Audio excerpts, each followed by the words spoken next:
Բարև ձեզ, իմ զրուցակիցը դերասանուհի, բեմադրիչ, համազգային թատրոնի գեղարվեստական ղեկավար Նայինե Գրիգորյանն է։ Բարև ձեզ։ Բարև ձեզ։ Որն է ամենաբարդ խնդիրը, որի շուրջ աշխատում եք վերջին շրջանում։ Շատ լավ խնդիրներ են իմ առաջ դրված, որոնք հաճույքով եմ լուծում, թատրոնի հետ կապված, որովհետև նոր շենք է, արդեն ամեն ինչ նորովի, երջանիկ շրջան է շատ թատրոնի համար, որովհետև 35 տարի չունենալ շենք եւ չիմանալ ինչպես դասավորել խաղացանկը, մենք հազիվ վերջում էինք հասցնում խաղացանկ դնել եւ 10 օր ամենաշատը կամ 7 օր, իսկ հիմա հանկարծ երբ հանդիսատես ուզում նորից էս ավելացնում, մարտը 3 անգամ փոխել ենք խաղացանկը, որովհետև անընդհատ ավելացել են ներկայացումների թվերը։ Դրանք բարդ չէ, երջանիկ խնդիրներ են, բայց որ լուրերը նայում եմ եւ տեսնում եմ, թե ինչա կատարվում աշխարհում, դա որ մի քիչ sense վտանգավոր վիճակ է ու տենց չգիտես ինչա լինելու էլի, դա որ կուզեմ որ չբարթանա կյանքը։ Նայինե, գրեթե ամեն օր ներկայացում եք ունենում, որտեղ եւ զբաղված եք եւ պատասխանատու եք։ Այդպես լարված ապրելը բարդ, չի թե էլ չեք լարվում։ Հիմա դուք այսօր էլ ներկայացում ունեք։ Հա, Կա լարվածություն, որ այսօր կա ներկայացում։ Հիմա ձեր մտքում դա պտտվում է, թե դուք կարողանում եք միջև ներկայացումը դա անջատել եւ Չէ, չի անջատվում, դա եթե ես խաղում եմ, դա նշանակում է ամբողջ օրը ապրում եմ այդ տերի համար։ Այսինքն օրգանիզմս հանգստի մեջ եմ պահում, ուրիշ բաներ չեմ անում, որպեսզի էներգիաս ամբողջը կուտակվի, այսինքն ամբողջ օրը ապրում ես այդ երեկոյան 2 ժամի համար։ Երբ բեմադրիչ եմ, հիմա մենք հարցազրույց ենք անում ու վազելու եմ արդեն։ Փորձանենք, որ հետո ներկայացումը խաղան։ Դա էլ ուրիշ անհանգստություն է ռեժիսորին, բայց ոչ դերասանն է, որտեղ դերասանի մարմինը պիտի պատրաստ լինի, էլի։ Հիմա շատ ավելի հեշտ եմ տանում ամեն ինչը, քան առաջ շատ էի վախենում խաղալուց առաջ, հետո հասկացա, որ վախը խանգարում է հաճույք ստանալու եւ ավելին հաճույք փոխանցելու, որովհետեւ հանդիսատեսը չի գալիս քեզ ուտելու, ինքը գալիս է հաճույք ստանա ու դու պիտի այդ հաճույքը փոխանցես եւ պիտի չվախենաս։ Դրա համար վաղուց արդեն այդ հաղթահարել եմ, բայց օրինակ որ Պենելոպն էր այս վերջերում, էլի շատ էի վախենում, որ այդ օրվա ընթացքում 3 կիլո նիհարում ես, էլի վախից։ Այդտենց լինում է իհարկե։ Բայց հիմա դե, քանի որ ինչպես ասացի, նոր թատրոն ունենք, արդեն 20 ներկայացում կա ամսվա մեջ եւ արդեն նշանակում է ամսվա մեջ 20 օր ապրել ներկայացումով այդ օրվա։ այնուամենայնիվ բարդ կյանք է դա, թե այնքան էներգիա եք ստանում, որ Չէ, երջանիկ կյանք է։ Ես միշտ որ ավելի երիտասարդ էի եւ ավելի էս ամեն ինձ համար երեխայի պես երջանկություն էր, որ օրեցօր ավելի հնարավորություն տրվում, որովհետեւ հիմա ես եմ հնարավորություն տվողը, էլի, մի քիչ էլ դեր փոխվել է կյանքում,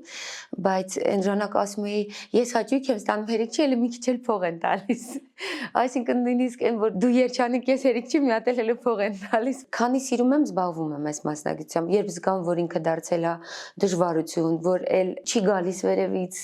ստեղծագործելու այդ հաճույքը, որ ամեն ինչը ուղակի վարպետություն է, ուղակի գիտեմ ինչպես բեմադրել, այլ ոչ թե դա սենց մի բանի խոսքա, կանչա, զգացմունքի արտահայտություն է, այդ ժամանակ դուրս կգամ։ Դուք ասում եք, որ վախկոտ եք, համարձակ չեք, բայց ինձ թվում է, որ մեծ համարձակություն է պետք բեմ դուրս գալու համար, հատկապես թատրոնի բեմ։ Այս վերջերս եմ նկատել, որ շատ ամաչկոտ մարդիկ են գալիս թատերական։ Սովորաբար դերասանի մասին հակառակը մտածում են, որ շատ համարձակ են, ամոթ չունեն, չէ, բայց շատ հաճախ մարդը, որ ինքը կյանքում չի կարողանում արտահայտվել, բեմում ինքը չի։ Ուղեղի մի խաղ է, որ ուղեղը այդ ընդունում է, որ ինքը չի եւ ազատագրվում է իրանից։ Ու այդ ժամանակ դու կարող ես ես բեմում այնքան անվախ եմ, չգիտեմ, ինչքան սահման կար, բոլորը կոտրել եմ բեմական տարածքում։ Ոչ մի վախ չունեմ, բայց կյանքում շատ ամաչկոտ եմ, ունեմ իմ սահմանները, շատ ավանդապահ եմ եւ հաճախ նույնիսկ շատ կետերում, որ արդեն վաղուց մարդկությունը դրանից հեռացել է, բայց ես չգիտեմ, էլի, տենց մի խոսքով, բայց օրինակ տեսեք, ուրիշ բան է, երբ դուրս ես գալիս խաղալու եւ օրինակ պիտի բարձրանաս բեմ մրցանակ ստանալու։ Այդ ժամանակ որ նստած եմ լինում, ասում եմ Աստված ջան, ինչ չտան մրցանակը, որ ես չբարձրանամ ու որպես Նարինե Գրիգորյան խոսեմ։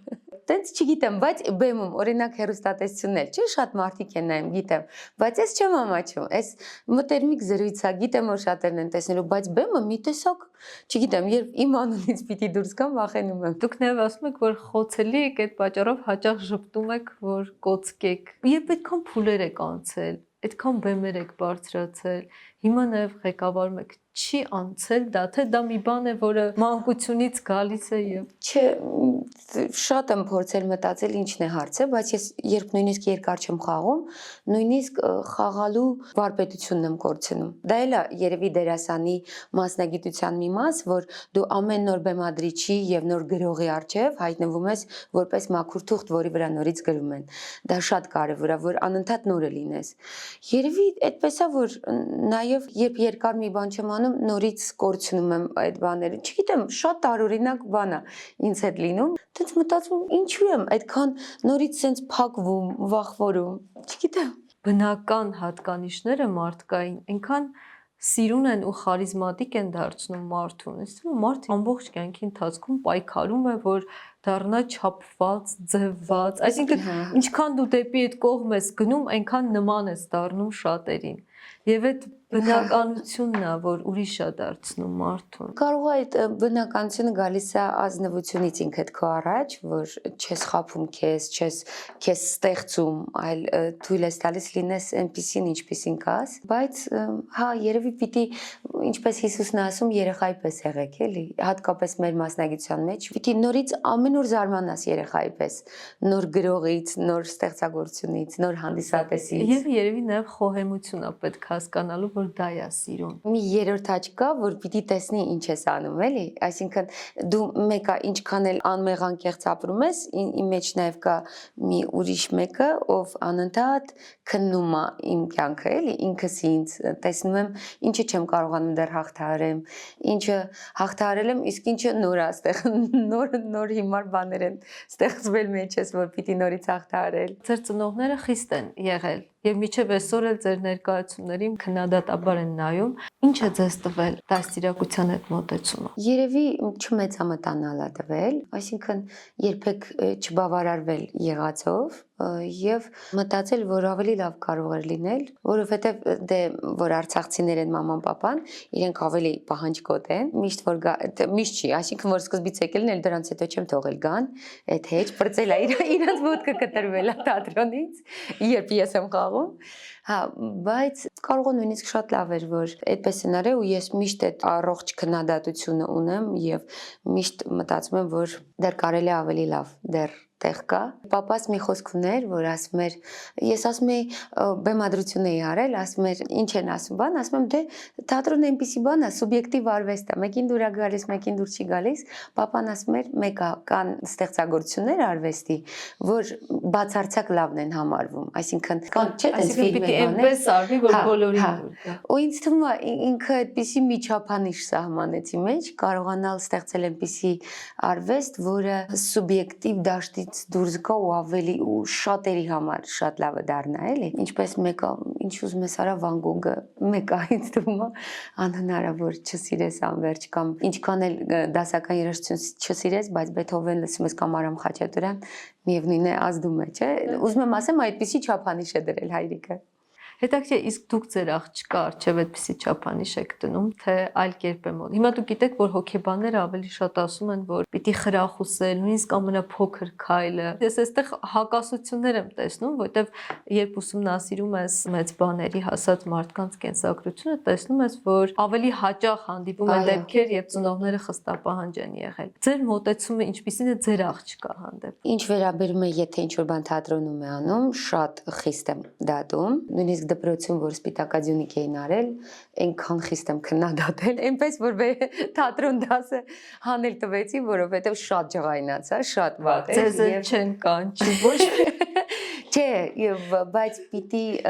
կետեր կան, չէ, այդ այն պահանջի չէր, ինչ մաման պապան էին ինձնից ուզում, բայց եթե ուզում ես զբաղվել թատրոնում, պիտի իմանա, որ թատրոնը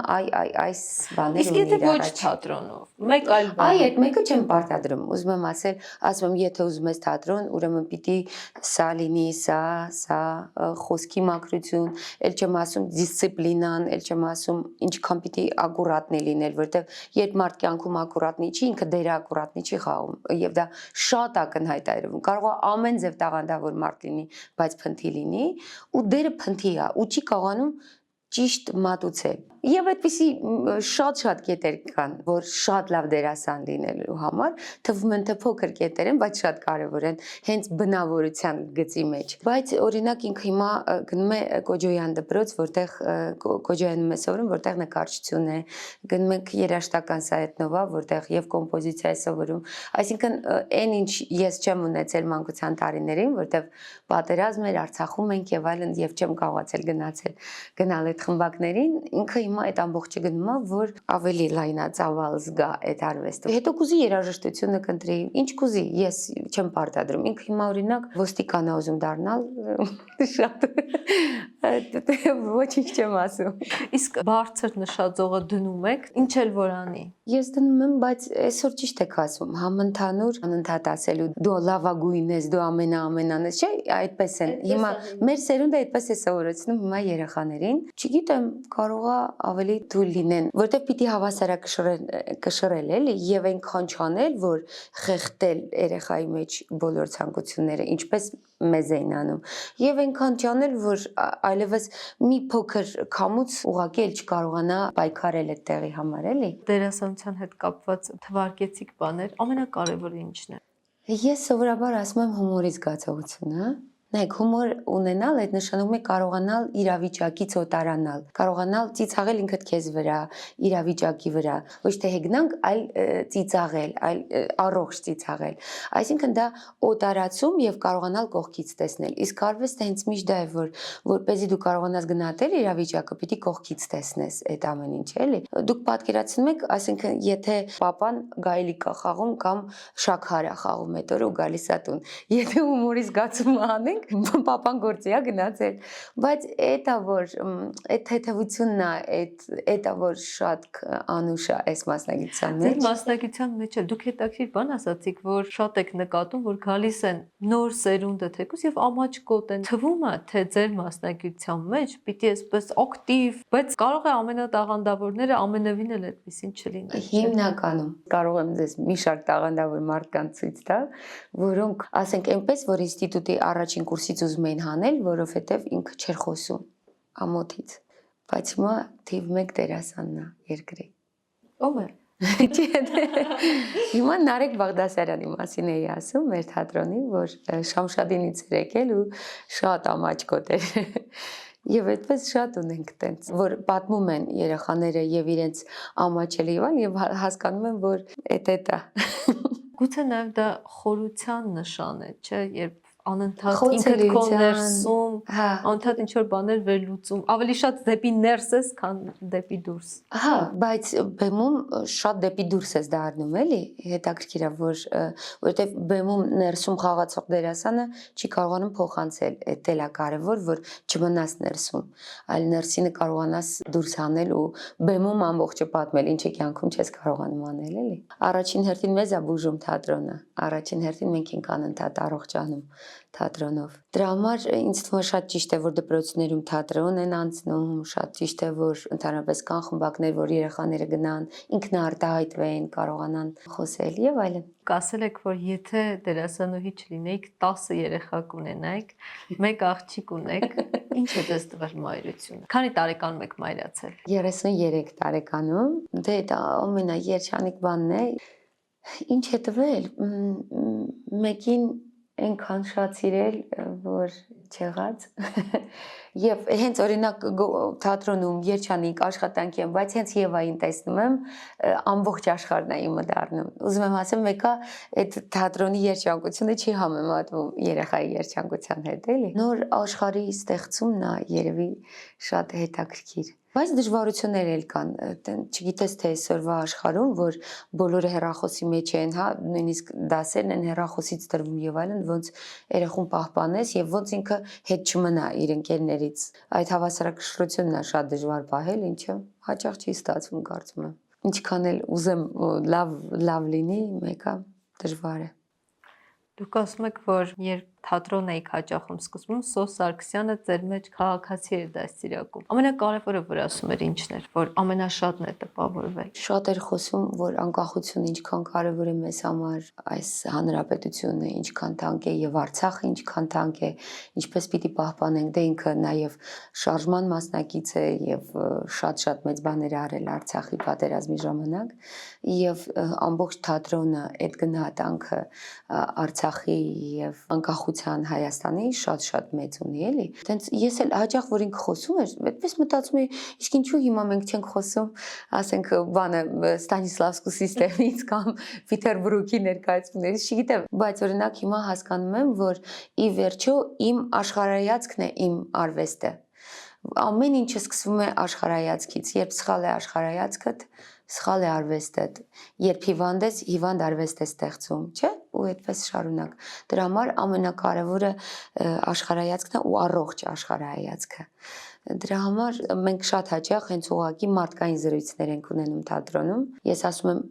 նույնիսկ եթե ամբողջ աշխարհը սկսի հիվանդ ներկայացումներ անել, ես համաձայն եմ մոդայի զոհ չգնալ, այսինքն չլինել ժամանակակից, կոչվել բան, բայց լինել առողջ բարոյական թատրոն։ Հետաքրքիր բան ասացիք, որ այդ պահին դուք դա այդքան էլ չէիք արժևորում, մտածում եք այլ բանի մասին, ավելի լավ կլիներ խոսեիք, բայց կարևոր է, չէ, որ մարդու կյանքում լինեն այնպիսի մարդիկ, ուսուցիչներ, որոնք այդ բաները կասեն, նույնիսկ եթե դու հետո դա կհասկանաս կամ հետո կարժևորես։ Ոնց որ աշխարհում կա էներգիայի պահպանման օրենք, որ ոչի չի կորչում։ Ես հիմա եմ հասկացել, որ ոչ մի նախադասություն ուղղակի չի անցել, ոչ մի փորձառություն, ոչ մի վարժանք, ոչ մի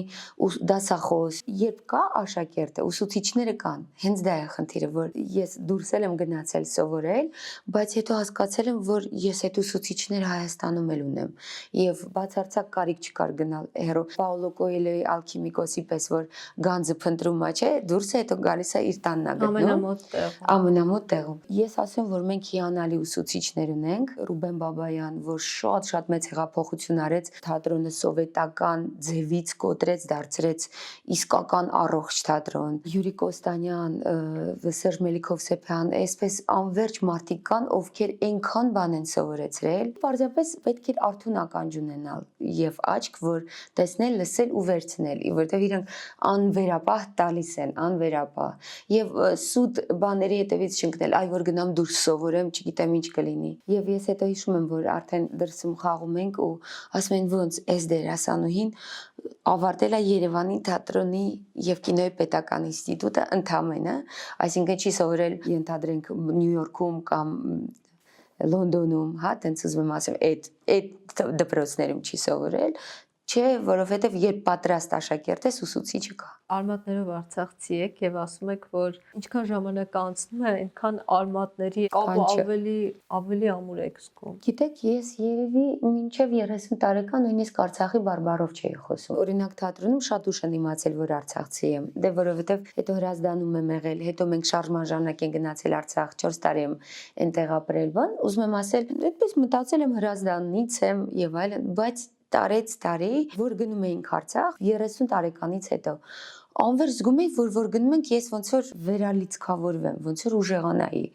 անverջ եւ հետո կամաց հասկանում էի, որ այդ ամեն ինչը ինձ շատ ուժ է տալիս։ Չգիտեմ, մեր գյուղի ամեն մարդ, որ այս ժամանակ ասում է, «Ոայ, այս մարդը ինչ կեշ է»։ Ինձ համար հիմա այնքան սիրուն է այդ մարդը եւ ասենք նմանեցնում եմ ինչ որ բաներ այդ կերպարների ինձ համար անսահման սիրուն են դառնում եւ ինչ որ բան, որ մեկը բեմադրում եմ, անverջ նմանեցնելն է Արցախի մեր տանը, Արցախի բաբոյիս էս ինչին, գալոշնեն, գիտում չեմ, ստի ամեն ինչ է, էլի։ Տենց ու հիմա ամենաշատն եմ Արցախի բարբառով խոսում, որ իրականում հետս շատ քիչ խոսող կա, բայց արդեն ամբողջ թատրոնն է ստիպված հետս Արցախի բարբառով խոսում եւ երբ երեխայի վրա եմ ջղայնանում, մի անգամից անցնում եմ Արցախի բարբառի, ինձ թվում է թե այդպես ավելի հասկանալի եմ դառնում։ Այսինքն երբ բառապաշարս չի երիքում, արդեն հասկանում եմ, որ պիտի ռոմինգը փոխել։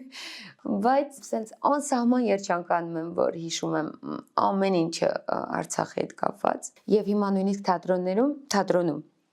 որ օրինակ ասում եմ մի ժամ մյուլուշուլու ենք անում, այսինքն ուղղակի Թանդախում ենք։ ապրեք, դրանք նույնիսկ դարձել են թատերական տերմիններ, հատետին այդ վերջնական Հենց վերջակետն է, որ այ տենց ճիշտ է։ Հատետին, այդ որտեվ արա լավա, բայց եթե հատետի, այդ ուրեմն ամենալավ վիճակում է։ Այդպես արդեն ունենք մենք եւ շուտով կավելացնենք թատերական տերմինների մեջ սաֆիտների եւ բաների հետ մեկտեղ պրոսցենիում մի կողքը կդնենք մյուլուշուլու։ Դուք նաև ներկայացում ունեք իմ տունը, իմ ճամպրուկումը, այդ դրվագներն եք ներկայացնում, ձեր հայրը գերի է ընկել։ Ձեր հարցազրույցներում տեսա, ասում եք վերադարձավ հայրս, ամբողջ գյուղը հավաքվեց, որ հարցն ինչ է եղել եւ անեկդոտ պատմեց։ Ահա։ Հետաքրքիր եւ դուք էլ ձեր ներկայացումը փորձում եք այնպես անել, որ մարդը դառնա ցած չգնա։ Նույնիսկ երբ պատմում եք այն մասին, որ ձեր հայրը գերի է եղել։ Գիտեք, հատուկ չեմ արել, որովհետև papa's շատ էր մանկության երջանկություն ստեղծում։ Այդ ֆիլմ կա, «Жизнь прекрасна», կյանքը հասկան, չէ՞, որ հայրը ասում է, որ վերջում հաղթենք, տանկ ենք ստանալ, որ ամբողջը խաղ է։ Այդ ամբողջ պատերազմը էր խաղի պես դարձրել papan։ Դրա համար ես երջանիկ էի հիշում, ու ինձ համար նույնիսկ papai, ես վստահ էի նախ, որ papan գալու է եւ papan եկավ, եւ որ papan անեկդոտ պատմեց, ես այդպես էլ մտածում էի, որ ամբողջ օրը իրանք 4 հոգով այդ կամերայում իրար անեկդոտներ էին պատմում, բայց հետո տարիներ անց, որ երբ Նորա Մարտիրոսյանը եկավ, երբ Կամին հանդարտվի ֆիլմը նկարելու, մեքենայի մեջ էինք եւ օպերատորը նստած էր papai կողքը, այսպես շրջեց ու ասեց դուք գերության մեջ եք եղել, կպատմեք, ու երբ հայրիկը պատմեց, նոր այդ ժամանակ ես իմացել եմ, չգիտեմ, ինչքան տարեկան 33, չգիտեմ էլի ուզում ասեմ 30 անց էի, որ այդ իմացել եմ եւ շատ ամոթ էր, որ այսինքն երբեք մենք իսկական չենք վերաբերվել այդ ամբողջ ցավին, էլի, կամ էլ հետո չենք էլ փորձել անդրադառնալ, հոգեբանորեն մեզ պաշտպանել ենք, էլի, բայց ես էլ պատմելիս միտում չունեի վերքեր փորելու, հակառակը միտում ունեի պատմելու, որ հայրենիքի հանդեպ սերը չի ծնվում մենակ այդ հայրենասիրական երգերից, էլի, որ իրար սիրելուց է ծնվում հայրենիքի հանդեպ սերը, որտեղ այնտեղ հետո պատմում եմ, որ եկանք Հայաստան ու ինձ դպրոցում ասեցին փախստական, իսկ ես Հայաստանից էի գնացել, ասեն շատ վիրավորանք ապրեցի։ Թշնամուց չես նեղանում, որտեղ թշնամիտ է, բայց երբ քոնը քեզ ցավ է պատճառում, այդ շատ դժվար էր հաղթահարել։ Ու հետո վերջում դե դասարան եկա մեր տուն, իսկապես եմ հիշում էլի, որ երբ իրանց սիրեցի, այդ ժամանակ հայրենիքն էլ սիրեցի, ամեն ինչն էլ։ Կարևոր գործ է, որ դուք անում եք, որովհետև հիմա էլ այդ խնդիրը հուսով եմ, որ օրեցօր շատ պակասում է, բայց մի բան է, երբ խոսքով է ասվում, որ այդ բաժանարար գծերը չպիտի լինեն ոչ մի վարքյան, մի այլ բան է, երբ դա արվեստով է ասվում։ 100-պատիկ ավելի ազդեցիկ է եւ ձեզ շնորհակալություն այդ աշխատանքի համար իսկապես։ Ես էլ եմ շնորհակալ։ Հարցեր, որոնք կարճ պատասխաններ են ենթադրում, բայց կարող եք եւ երկար պատասխանել։ Ով կամ ինչն է ձեզ օգնել դառնալ այն, ինչ դուք կաք հիմա։ Շատ են այդ մարդիկ, ասեմ հայր, մայր, Ռուբեն Բաբայան, Սերժ Մելիքովսեփյան, Յուրի Կոստանյան, Գրեգոր Զոլկովսկի, Լև Դոդին, այդպես։ Եթե անցյալ վերադառնալու եւ մեկ բան փոխելու հնարավորություն ունենայիք, ինչը կլիներ։ Ավելի գիտակից կմոտենայինք Արցախին, ինքնախապեյությամբ չէի զբաղվի եւ չէի չգիտեմ, դե մենակ իզնից չի կախված, բայց այդ մեր սխալը չեմ կարողանում մեզ ներում եմ, բայց մտածում եմ ոնց ենք մեզ թույլ տվել այսքան թուլանալ։ Փոխանակ հակառակը հաղթանակից հետո պետք է պնդանալ հաղթանակ ամրացնել, հակառակ հենց այդ հաղթանակից հետո թուլանալը ախր պատմության մեջ կան, չէ՞, տենց օրինակներ պետք է չտրվել։ Այ դա որ միջև մա չեմ ներում ես ազգովի։ Մանկության մի դրվագ, որ կարևոր նշանակություն է ունեցել ձեր կյանքում։ Տատիկ պապիկի տունը, որը երջանկության տունն էր եւ որտեղ մենք թորներով հավաքվում էինք ամռանը ու երևի 100 տարվա մենության մեջ Ուրսուլայի տունը հիշում եք, որ ամբողջ քաղաքն էր այդ տանը, դե այնքան հյուրեր էին լինում, այդպես որտեղ պապիկս 4 գյուղի նախագահ էր, անդադ հյուրեր կային ու մենք իրենց համար ներկայացումներ էինք խաղում, այդ թորների հաց սարքելը միասին, ժենգյալով հաց սարքելը, այդ ամբողջն է Նարինե Գրիգորյանը։ Երբ մարդիկ նայում են ձեզ, ձեր կարծիքով ինչ են մտածում։ մտածում եմ երբ հասանրվածքը փոխելու։ Բայց դուք չեք փոխում։ Ձեզ այդպես է իսկական զգում։ Ինձ այդպես եմ լավ զգում, բայց դերի ժամանակ չէ, փոխում են։ Կինոյում միշտ միանգամից փորձում են փոխել սանրվածքի ձևը, բան, միանգամից։ Մեկ է բոլոր կինոներում սենց ուրիշ սանրվածք ասում եմ, կարամ մի հատ էլ ես լինեմ։ Չեմ սիրում ինձ ուրիշ ձև, այդ էլ այն իմ պահպանողական կետերից մեկը էլի, ոնց որ վախենում եմ ուրիշ օբրազ լինեմ, բայց բանում չեմ վախենում կինոյում եւ թատրոնում։ Ժամանակին ինչպես եք վերաբերվում։ Անցյալին, ներկային, ապագային։ Ձեր տարիքի, ձեզ քանի տարեկան եք զգում։ Ներկայում տեսնում եմ եւ անցյալ եւ ապագա եւ միշտ մտածում եմ եթե ներկայում քեզ ճիշտ ես պահում փոխում ես եւ անցյալդ եւ ապագադ փոխվելու մասին բանը որ մարդ կարող է փոխել իր կյանքը հավատում եմ դրան եւ ժամանակին մի քիչ ագրեսիվ եմ ժամանակի հանդեպ որտեվ անդադ ուշանալու վախ կա իսկ դա ագրեսիվություն է ժամանակի հանդեպ այդ պետք է հաղթահարել բայց շատ կարեւոր միավոր է ժամանակը մեկ էլ մի բան էլ հարցրեցիք քանի տարեկան եք հա այդ մեծ եմ զգում քան կամ չգիտեմ ինչի սենց ոնց որ արդեն շատ ապրած եմ զգում չէ տակիր է հիմնականում ասում են որ ավելի փոքր են իրենց զգում չէ ոնց որ արդեն մտածում եմ արդեն ամեն ինչ զգացել եմ էլ ինչա մնացել չգիտեմ ներքուստ ավելի հոգնած եմ քան թվում է ինչպես եք հանգստանում Ինձ համար թատրոնն է հանգստություն։ Ահա որ չեմ սիրում այդ որ գնում են հանգստյան գոտիներ, չեմ սիրում ծով, չեմ սիրում այդ հանգիստ չեք տանել չեմ կարողանում, սարսափելի եմ հոգնում, սարսափելի։ Սպորտով չեք զբաղվում։ Բան տրեյնինգային ոնց որ ասենք, բայց բան չէ, այտենց օրինակ չեմ սիրում դահուկա սպորտ, չեմ սիրում ամուսինս օրինակ միշտ սարա բարձրանում, իդեպ իմ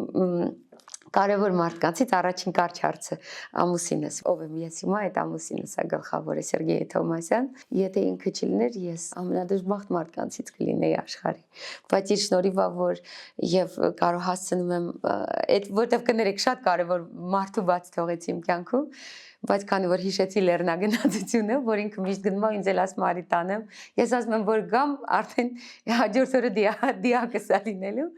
բայց ինքը իմ ամեն ինչն է,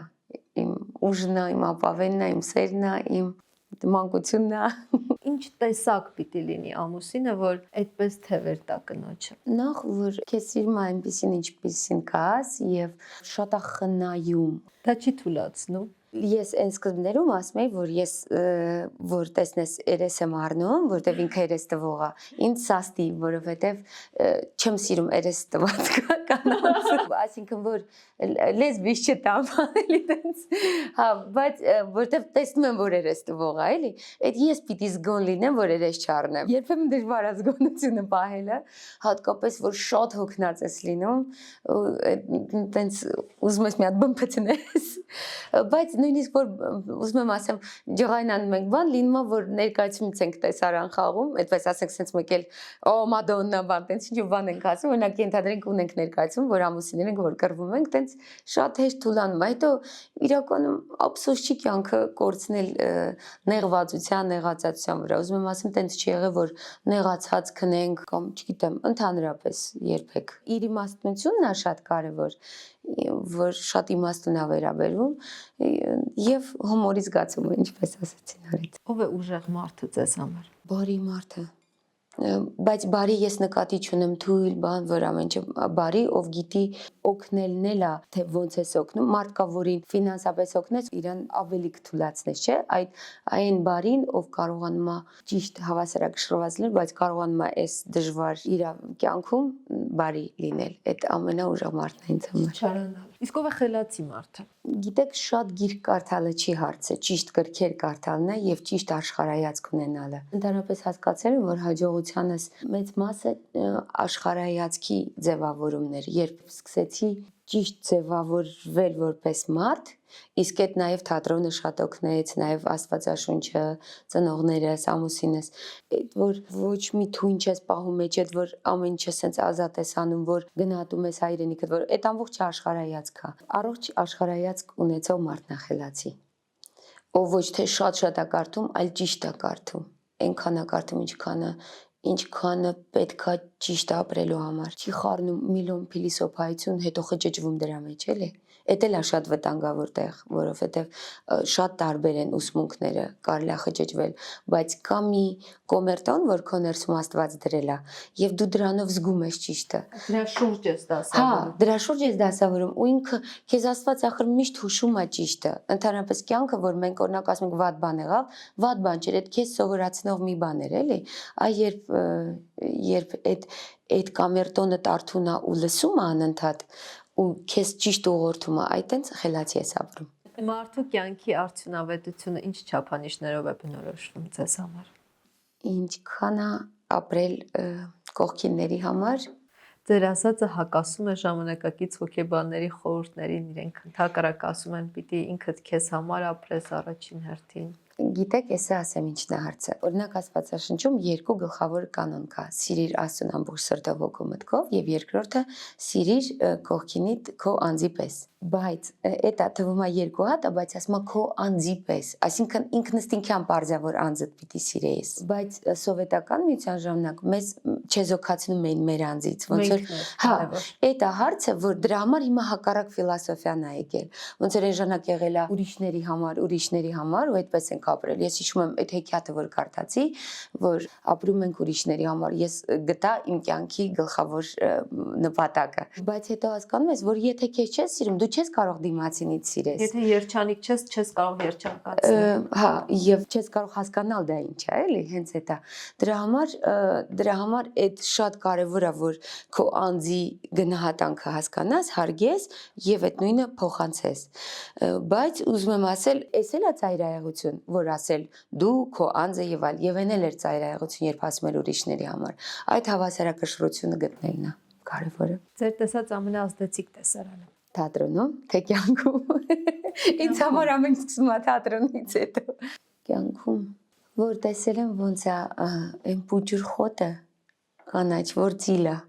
ասֆալտը կոտրում, քարը կոտրում ու դուրս գալիս։ Այսինքն եթե ուզում է ապրել ու ծլել, ամեն ինչի միջով է անցնում ու այդքան հիանալի օրինակ է, որ կարելի է այդքան խոցելի ու նուրբ լինել, բայց քար կոտրել անցնել, ապրել կյանքը սիրելու ուժի չափով։ Ինչի համար ձեզ կարող են քննադատել ձեր մեջքի հետևում, եթե ոչ մազերի սաները։ Գիտեմ, որ քննադատում են։ Այսօրվա հասարակությունն է շատ դարձել խայթող, սենց սկսել ենք բոլորս իրար ուտել, իրար վատաբանել եւ մտածում ենք, եթե այս դիմացինի մոտ հաջողություն կա, ուրեմն ինքը ինչ որ կազմակերպությունների հետ է կապված, ինչ որ բաներ է անում եւ այլն, չեն վերագրում, որ ուղղակի այդ մարդը կարող է իսկապես շատ է սիրում իր գործը ու նվիրված անում, հա։ Եթե ես, չգիտեմ, հիվանդագին գրառումներ չեմ անում, այդ չի նշանակում, որ չեմ սիրում Արցախը կամ կապված չեմ Արցախի հետ։ Դուք կարող եք Facebook-ում գիշեր-ցերեկ գրառումներ անել եւ դա հազարապատիկ ավելի քիչ ազդեցիկ կլինի, քան ձեր ներկայացումը, որտեղ դուք ցույց եք տալիս, թե ինչքան խոցելի է դարձնում մարդուն, երբ իրեն ասում է իր հայրենակիցը փաստական։ Այսինքն, եթե դուք քո արվեստով կարող ես շատ ավելի բարձր դա ասել, ինչի է պետք գրառում անել։ Ես իսկապես դա չեմ հասկանում։ Ինձ շատ տխրեցնում է այդ ամեն ինչը, երբեմն արդեն զայրացնում, ինձ թվում է սենց սահմանի գիծ կա, որ կարող է միջից արցախցին շատ ջղայնանա, բայց դեռ փորձում եմ, որովհետև վիրավորվում եմ ուղղակի որպես անձ, որովհետև ես երբեք չեմ վիրավորել ոչ մեկի, ոչ ոքի չեմ վիրավորել երբեք եւ ինձ թույլ չեմ տվել, որովհետև ամեն մարդու տեսակ, էդ էլ իմ մասնագիտության բերումն է, սիրել եմ իր տեսակի, իր աշխարհի մեջ եմ սիրել, որովհետև մտածում եմ, եթե այդ մարդը տենց է մտածում, որովհետև իր կյանքն է տենց, իր աշխարհայացքն է տենց, ինքը այդպես է մտածում ու մի օր էլ այդ մարդուն եմ, չէ՞, կերտելու բեմում ու այդ մարդուն պիտի իր տեսակի մեջ ընդունեմ ու սիրեմ, հատկապես երբ իմ հայրենակիցն է։ Այդ շատ կարևոր կետ է, որովհետև ես միշտ ասում եմ, չէ, որ մենք պիտի միասնական լինենք, մենք պիտի իրար հետ լինենք, հավաքական լինենք, լավ, ինչպես մեր Դավիթ Հակոբյանն է ասում, ասեք հավաքական, որովհետև միասնականը դա նշանակում է մտքային էլ միասնական ենք, բայց մենք կարող ենք տարբեր ձև մտածենք, բայց իրար կողք լինենք, իրար հետ թիկունք լինենք։ Այ այդ հավաքականությունը հիմա չունենք եւ շատ կուզեմ, որ լինի, որ իրար ընդունենք տարակարծիք, բայց ընդունենք, որ մի ազգի մարդիկ ենք եւ եթե այսօր իրար թիկունք չկանգնեցինք, իրար կերանք։ Ուղղակի շատ հեշտ մեր վրայով կարելի անցնել, շատ հեշտ, վայրկյանական։ Սիրելի գիրքը, ֆիլմը, երաժշտական կատարում։ Սիրելի գիրքը,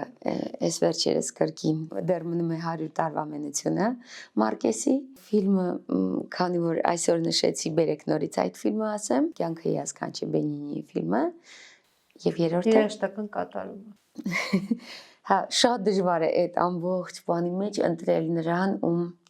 դե գիտեք դա հետո ժամանակի հետ է կապված, դա այսօրվա հետ է կապված, որտեղ վաղը կարող է այն մյուսին սիրեմ, բայց հենց այսօր մեկը Չայկովսկի եմ շատ սիրում։ Թատերական ներկայությունն էլ ասեք, սիրելի։ Դե հիմա քանի որ մեր թատրոնում Պենելոպեն է, այդ ներկայացումն եմ ամենաշատը սիրում, որտեղ շատ է սիրվում հանդիսատեսի կողմից, ես էլ շատ ուրախանում եմ եւ շատ երջանիկ եմ, որ Սիմոն Աբգարյանը եկավ մեզ մոտ բեմադրություն անելու։ Այսօր այդ ներկայացումն եմ ամենաշատը սիրում։ Բայց քանի որ այսօր երեկոյան խաղալու են Մետերլինկի Սուրբ Անտոնիոս երաշքը, մեկ էլ այդ եմ ամենաշատը սիրում։ Շնորհակալ եմ։ Շնորհակալ եմ։